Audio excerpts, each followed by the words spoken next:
Seja bem-vindo ao canal Palavra Viva. E antes de irmos ao vídeo, eu gostaria de pedir a você que você curta, comente aquilo que você achou de nossos vídeos, compartilhe com os seus amigos para que mais pessoas possam ser alcançadas pelo Evangelho, que você se inscreva em nosso canal e assine o sino das notificações para que você venha estar por dentro e não venha perder as nossas publicações semanais. E o tema de hoje é uma frase que ela tem muita fama no meio evangélico e abre aspas, assim como está na descrição deste vídeo, que é: um justo, ele fica sem resposta ou no sofrimento. Alguém que já acompanha o canal já há algum tempo, ele sabe que nós gravamos um vídeo com este tema, né?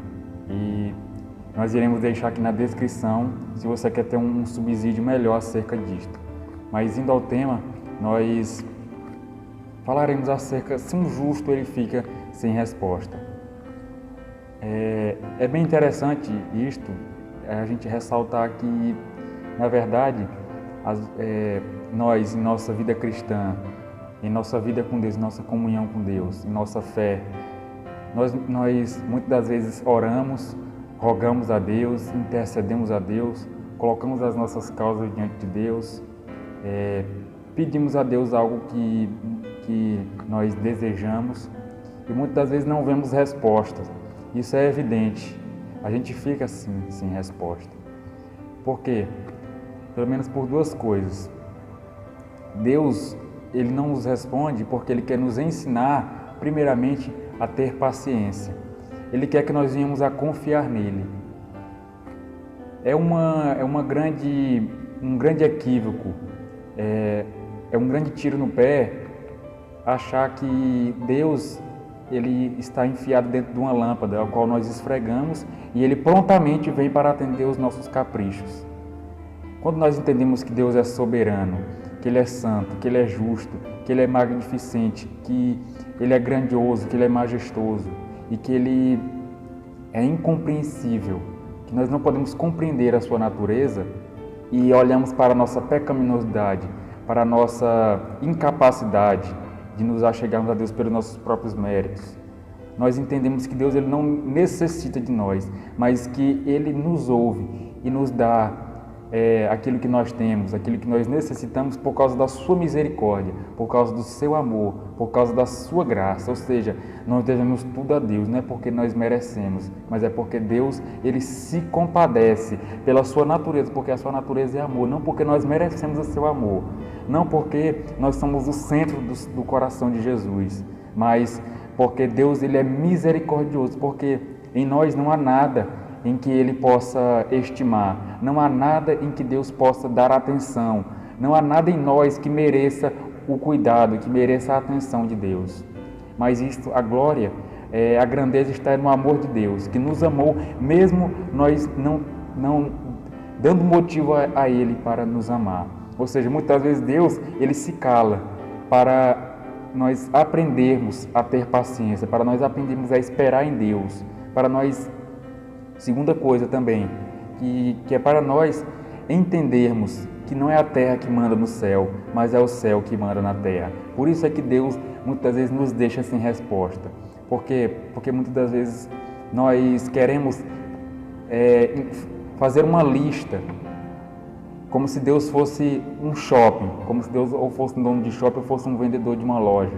Que nós fazemos uma lista de coisas que nós desejamos e somente jogamos aos pés do Senhor. Nós não agradecemos, nós não pedimos perdão pelos nossos pecados, nós não rogamos pelas almas que necessitam de salvação, nós não oramos pelo reino de Deus, nós buscamos o que é nosso e não o que é de Cristo. Por isso, Deus ele rejeita sim a oração e Ele deixa sim o justo sem resposta.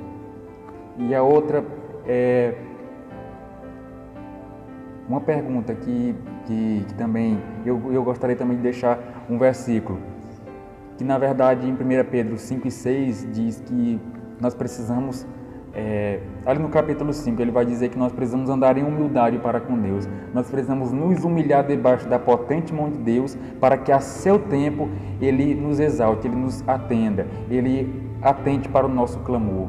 Ou seja, entendeu aí que nós precisamos nos humilhar perante os pés do Senhor. Nós precisamos andar em humildade para com Deus e entender que é no tempo de Deus que Ele vai nos atender, é no tempo dEle que Ele dará a sua resposta. Muitas vezes também as pessoas, elas passam a buscar revelações, a buscar profecias, a buscar diversas coisas. São pessoas que dizem que acreditam na inerrância bíblica, na inspiração das Escrituras, mas que não buscam a resposta de Deus nas Escrituras. Ou seja, Deus, Ele fala sim em profecias hoje. Ele pode dar mensagens aos seus servos, mas a primazia está aqui, na palavra de Deus. Nós precisamos buscar primeiramente aqui. Se Deus quiser falar conosco por meio da palavra dele, Ele fala, porque a profecia, qualquer mensagem que alguém arrogue ser de Deus, direto de Deus, ela deve passar pelo crivo da palavra de Deus. Precisamos ser honestos, que essa foi uma das máximas da reforma, que é sola escritura. Ou seja, nós precisamos entender que a palavra de Deus ela tem centralidade. A palavra de Deus ela é a nossa única regra de fé e prática. E a Bíblia diz em 1 Coríntios 14, que é ali o tratado acerca dos dons espirituais, que diz que os profetas deveriam falar e os outros deveriam julgar. Ou seja, julgar por onde? Segundo a reta justiça, segundo a palavra de Deus.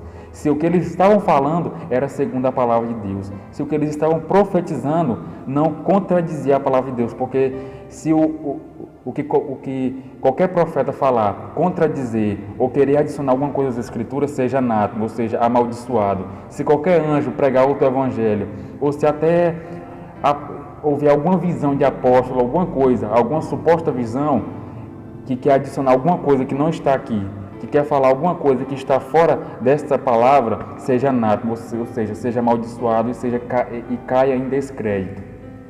Então precisamos entender que as respostas que Deus nos dá estão aqui. Não estão em profecias, não estão em revelações, não estão em visões, não estão em sonhos.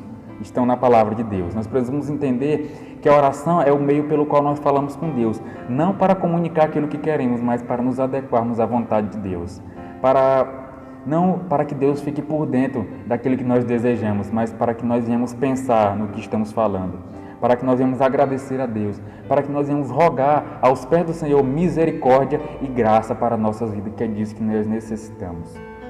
E uma outra coisa que as pessoas dizem é que um justo, ele não passa por sofrimento. Eu vou dar uma resposta bem rápida, porque há uma resposta mais aprofundada está no vídeo que nós deixaremos na descrição. E assim, que diz, se nós analisarmos a vida de Jesus Cristo, a vida dos profetas antigos, que eram servos de Deus, que eram justos, a vida dos apóstolos de Cristo, que obedeceram a Cristo, que pregaram o Evangelho, que levaram a obra de Cristo a sério, e os outros cristãos antigos, essa tese ela cairá por terra, porque eles eram justos e passaram por sofrimentos, passaram por expoliações dos bens dele, eles passaram por aflições, por tribulações, por perseguições, morreram ao fio da espada, foram queimados, torturados e diversas coisas aí que contradizem esta falsa afirmação.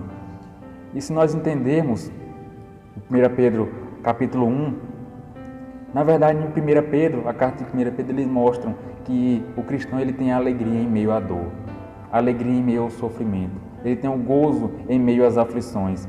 E no capítulo 1, versos 6 e 7, ele diz que a nossa fé, ela deve ser provada para que ela se ache, muito mais preciosa do que o ouro, quando é provada e perece, se ache em louvor, honra e glória. Ou seja, as aflições, elas fortalecem a nossa fé. No capítulo 2 diz que nós precisamos sofrer, se nós sofremos fazendo o bem, servindo a Deus, obedecendo à verdade, se nós sofremos por isso, é agradável a Deus, porque é agradável a Deus que alguém sofra fazendo o bem.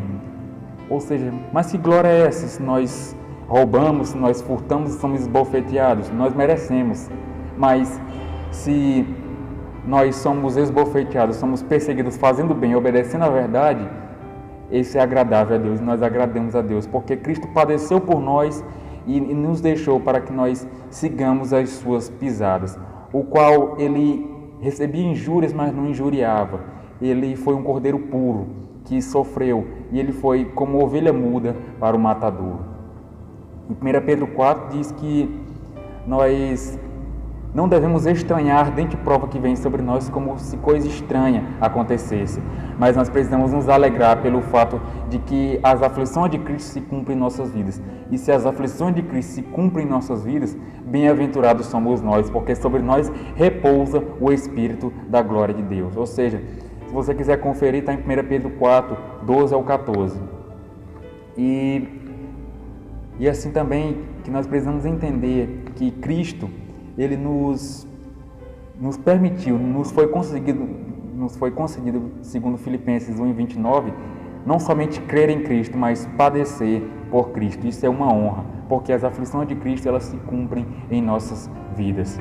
E assim como Paulo ele sofria, mas ele diz, em Filipenses 1:12, ele diz assim, que as aflições que aconteceram em mim, comigo, elas contribuíram para o maior proveito do Evangelho. Ou seja, nós precisamos glorificar a Deus e entender que Deus ele não nos livra da tribulação, mas Ele nos dá graça mais abundante, mais forte, mais firme, para nós ficarmos firmes em meio às tentações, em meio às tribulações, em meio às aflições. Ele nos dá graça. A graça dele é abundante e é mais visível quando nós nos mostramos fracos. Quando a nossa fraqueza é grande, a graça de Deus ela é maior em nossas vidas para que possamos suportar as aflições. Então, que possamos a cada dia entender que precisamos ter paciência, precisamos entender que não é a terra que manda no céu, mas o céu que manda na terra. E precisamos nos adequar à vontade de Deus. E assim entendermos que Deus ele nos dá graça para suportarmos as aflições. Amém.